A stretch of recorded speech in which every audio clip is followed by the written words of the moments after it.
ពេលណាចង់ញ៉ាំមីក្តៅហុយស្វិតអីគឺនឹកឃើញតែប៊ូស៊ឺឯឥឡូវអញ្ចឹងងាកឡើងឥឡូវឲ្យតែឃ្លានគឺប៊ូស៊ឺឃ្លានប៊ូស៊ឺហើយសំខាន់ឥឡូវមនុស្សច្រើនទៀតណាទៅមិនស្រួលទេអត់មានកន្លែងអង្គុយនៅក្នុងគៀវគេក៏ឆ្ងាញ់ដែរមកលើកនេះគេដូររូប menu អញ្ចឹងស្រួលមើលជាងមុនបន្តិចហើយអីដែលចូលចិត្តជាងគេគឺទឹកជ្រលក់ហ្នឹងហ្មងគឺលាយបានមកខ្លួនឯងស្រឡាញ់អ្នកដែលអត់តន់ទៅញ៉ាំប៊ូស៊ឺអីអានេះគឺសាសវីខ្លួនឯង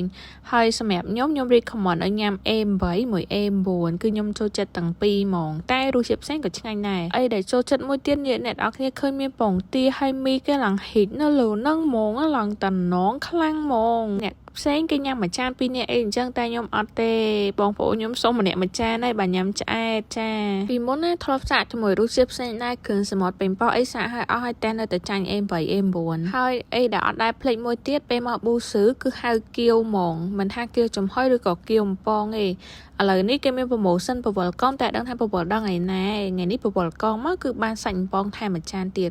អូយមើលចានប្អូនខ្ញុំមកវាដាក់ម្ទេសលោកកាអញ្ចឹងអស់ហើយអ្នកនរគ្នាកុំភ្លេចទៅញ៉ាំទាំងអស់គ្នាផងសាក